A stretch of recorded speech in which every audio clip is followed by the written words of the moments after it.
Hello, ladies and gentlemen. This is your girl Mitzi, and this is Mitzi. Let's think about it. Today, we are thinking about toxic leadership. Yes, ladies and gentlemen, that is a thinker. So, that is exactly what we will be thinking about today. And luckily, I have Janice here who's going to be helping us think about this in a whole new way. So, thank you so much, Janice, for coming on to my show and sharing your time and your perspective with me. I'm truly grateful for this opportunity to pick your brain. So let's just dive right in. When you hear the words toxic leadership, what does that necessarily make you think about? It's like I always say it's like a disease. It's like COVID. It spreads amongst across an organization many different times. One of the ways, and somebody asked me, are toxic leaders born that way, or do they are made? And I said they're made, and let me tell you why I say that. Because when there's a toxic leader and or in somebody in your organization, there may not be a leader yet, but wants to be a leader. They have some toxic kind of things that they're doing. If the leader is a toxic person, they're going to relate to that person, and you see them getting ahead.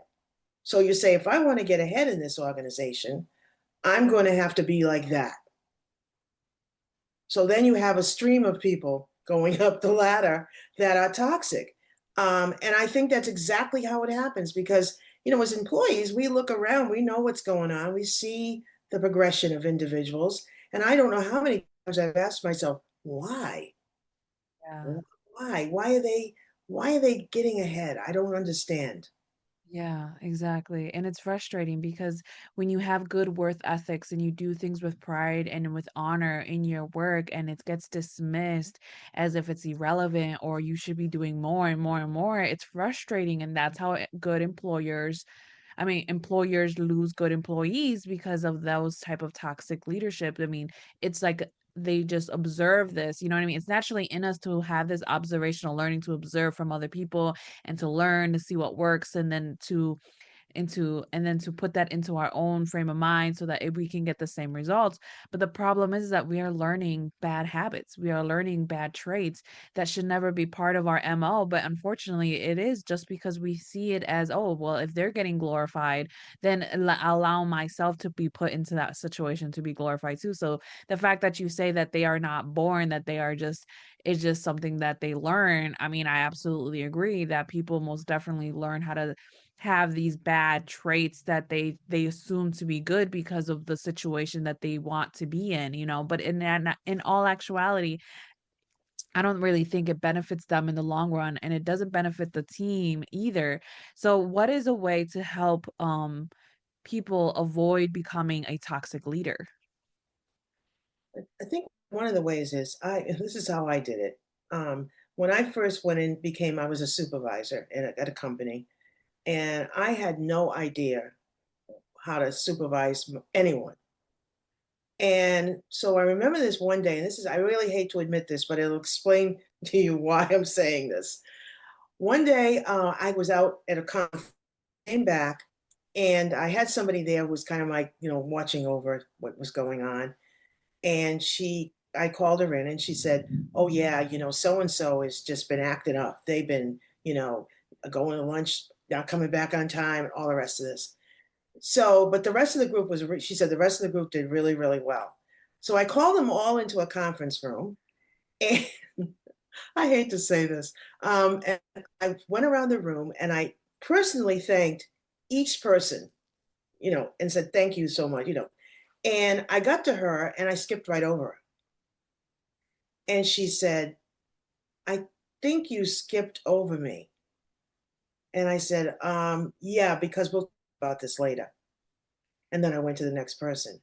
The next thing I know, I saw her crying. I said, when I walked out of that room, I said, "Janice, you need to know how to learn how to do this, or you need to get out because you cannot be making people cry." And so what I did and what I recommend is, getting some really good management training, and not just one course, not days. I mean, intensive management management training because I think that most people that get promoted, you've probably seen this in your career, that get promoted, they're promoted because of they do a good job. That doesn't mean they're a good manager. Or You know, even you it's seniority, you know what I mean? Or because they know somebody, they get the position, but in all actuality, like you said, they don't actually have the management skills right, to manage people. right.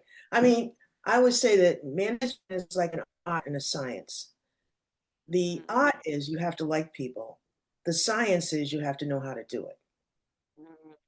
And if you don't, either one of those two things, you're probably going to be making it very difficult for the people that are working with you. Exactly. And I guess my next question is, how could somebody in leadership know or identify that they are displaying toxic leadership behavior? Well, so I most of my work is around organizational culture transformation. And I believe that many things are built into the culture. I would say it's like a foundation. You know, it's built over time, and sometimes there are cracks in that foundation. And the Mm. only way you can find out where those cracks are is to do a really deep assessment of your organization. And I'm not talking about an employee engagement survey. I'm not talking about any of that. This is a much bigger thing. And also, I'm an executive coach. So when I work with senior leaders, trying to get them to understand that maybe there's some things that they might want to look at, I really have to coach them into it because nobody really wants to admit that their culture has got some problems. Uh, Yeah. so I usually start at the top. I think, it's you cannot. I don't. No, I shouldn't say that. I don't believe you can make change happen from the bottom up because we little people we don't have any power, and a Yeah. lot of times it's those people to make the change. No, it has to be brought in right from the top.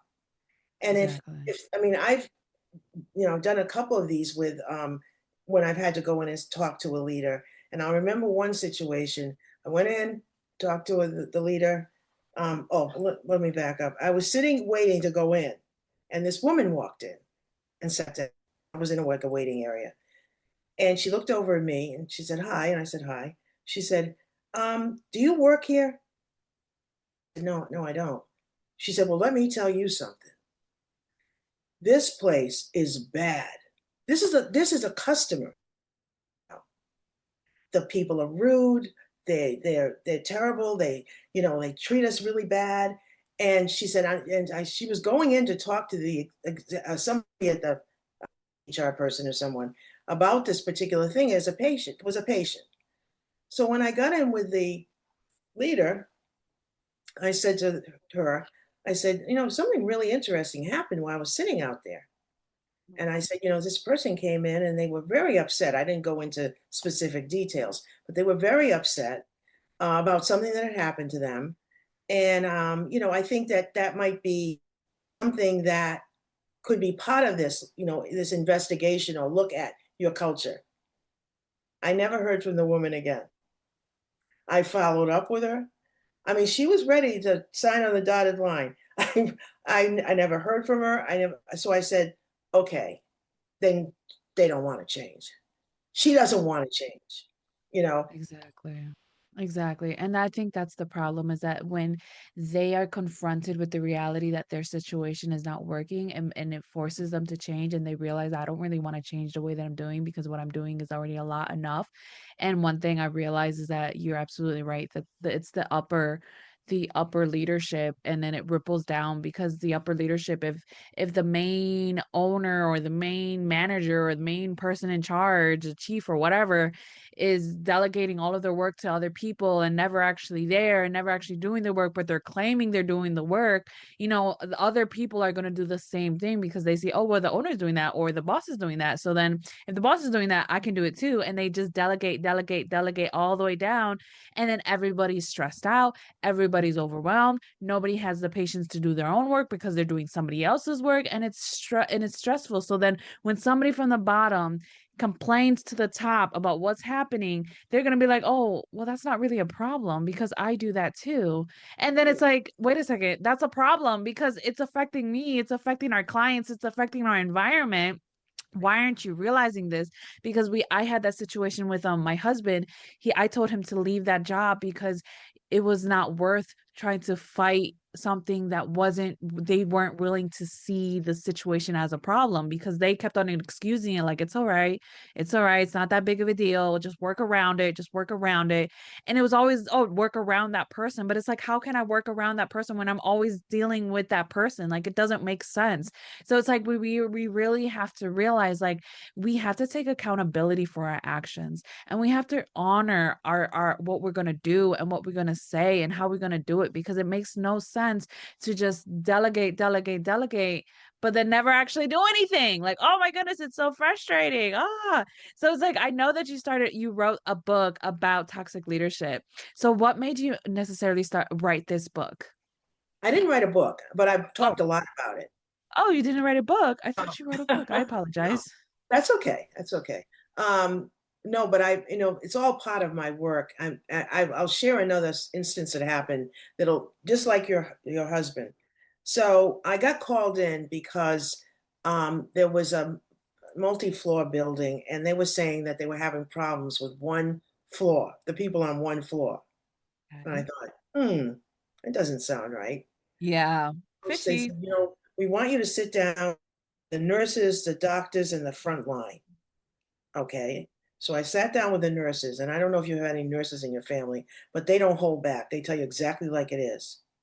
So Mhm. they told me this story about how they're going to outsource triage to an outside agency, and found out on Friday. The nurses found out on Friday that it was going to happen on Monday. They were never Mm. told, and they said to me, if they had let us know, we could have probably given them some, examples of how you handle certain situations. So then I went to the doctors. They were next. And they walked in and said, looked very confused. And the CEO was there. So I kind of, deferred to her.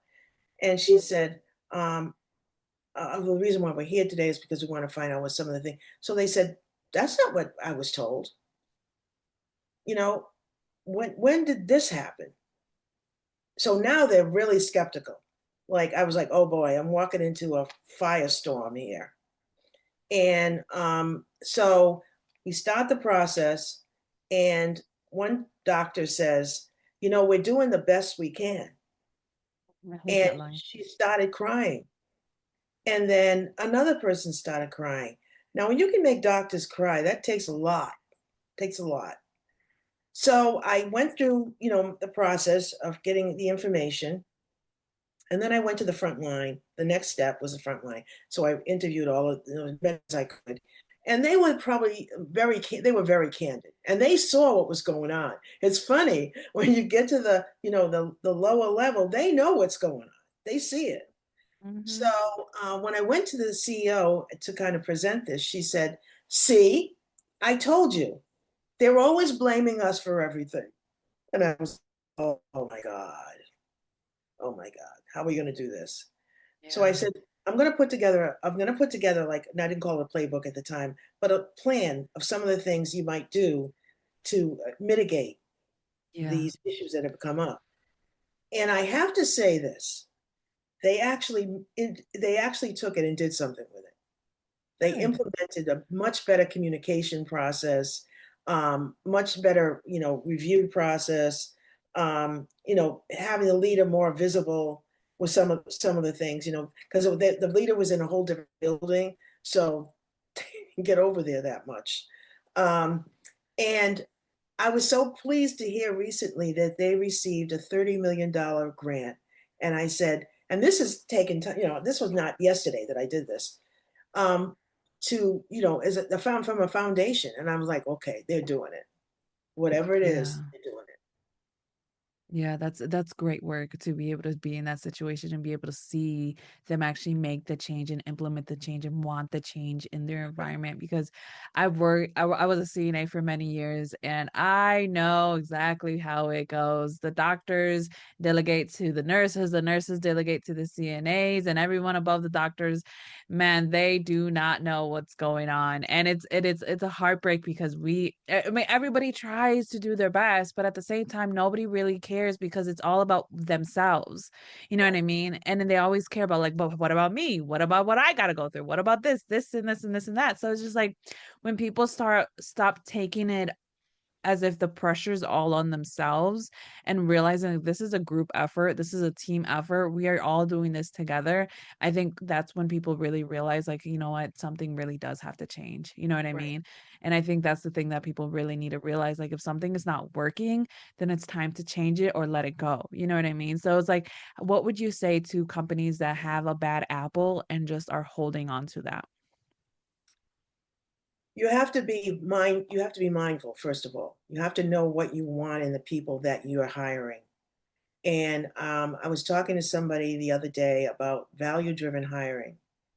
And I think no matter what level you're at, you need to go through that process. Yeah. Because what you want to do, if you have specific things in your organization that you want your leaders to exude around their values, you got to make sure they have those values. And if they don't, then that's probably not going to be a good fit for you. So, and there's a way to do that. I was talking about how I used to have an AmeriCorps program that I ran, and how the first year I did like regular interviewing, took his resumes, talked to him about their resume. And then I realized I wasn't getting the quality of the person that I was looking for. Yeah. And I try to figure out why. What's going on? I mean, I'm not terrible communicator, but just didn't seem like it was hitting the mark. So that's when I found out about values. Some people call it value based. I call it value driven hiring. And I would ask questions that were more value based. You handle conflict, and I wouldn't say anything else. I just let them talk, because if you don't want to lead them to where you want, they'll say, yeah, whatever. Um, so I started doing that, and I saw the increase in the amount of skills that these people that were coming in had, how they interacted with the people in the places they were going.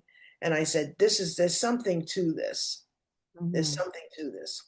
Um, I believe you can teach somebody skills, but you can't teach them values. Yeah, you really can't. I mean, you're kind of like taught into those values, you know what I mean, as a child, and Right, and as you grow up and evolve, you realize what values you want to hold for yourself, you know what I mean? And so really those value-based questions hold so much right, in any type of work, you know, and you could be a fast food, it could be a hospital, it could be a factory, you know what I mean? It doesn't matter, but those values hold because when somebody has values, then they have good work ethics. They have true good work ethics. They're not just there for some paycheck because a lot of the times people will just show up, be a body, be a paycheck, but not actually do the work that's supposed to be done, or they don't do it in a way that is beneficial for the actual company. So it's just kind of a waste of space and a waste of a body and a waste of a paycheck because they're not actually contributing anything that they've so-called promised in the right, beginning and the interview, and they're like, "Oh, I'm a hard worker. I have great team management. I am this, this, and this." But in reality, once they're hired on, they're lazy, they're incompetent, they don't barely know how to use a mouse on a computer. You know what I mean? They barely knows how to use a phone system. It's like it is truly frustrating because when you bring out those value-based questions, it causes that person to think on their feet, and if they don't respond correctly, well then at least you know what, it doesn't work out for us. You know what I mean? We're not the ones, we don't fit. You know what I mean? So I think those are really great for employers to really consider. And I know that time is catching up to us, and it sucks because I feel like we could keep diving down this rabbit hole and right. in different avenues because it really is a great topic to really think about. But what can be some lasting words that you can leave us off with to keep on thinking? I think that organizations really need to take a close look at who's leading the organization. And I think a lot of it, when it comes to CEOs, a lot of them are hired by the board. And the board needs to be trained on how to do this. So they pick the right person for the values of that organization. Not just can they, how much experience have they had doing this or how much experience have they had doing that. It's more than that because after all, they're going to be overseeing everybody in that organization. They're going to be the bellwether for whatever happens. So I would say it starts at the top, and you got to get that right person in there, and then they can push these things like value-driven hiring. They can push, a better environment. They can push communications. Without that, you're going to continue to struggle, and you're going to continue struggling to keep people. Absolutely, absolutely. See, those are great, great, great, great points to keep us thinking so that we can continue and move in a direction that really brings power into our lives and power into the environment, power into everything that we put ourselves into because it starts with us, you know what I mean? And no matter what title that you are put in or that you may have, it's about your values and it's about your morals and it's about are you a good citizen to everybody? You know what I mean? Doesn't matter the race, religion, color, sex, as long as you are a good human being to everybody, then be that person, you know what I mean? Embody it, you know what I mean? Display it because that's what we need in this world is just good human beings now, you know. So yes, ladies and gentlemen, if you guys want to know more about Janice, because how could you not after this great conversation, please go check her out. I have her photo on my website. Access to her website goes, if you click on her photo, goes straight to her website. Great content so that you can continue on thinking. And if you are just listening on audio or on YouTube, in the description you'll find access to her website as well. Just click on it, it goes straight there so that you can obviously continue on thinking, ladies and gentlemen, because that is the point. So with that Right. being said, bye.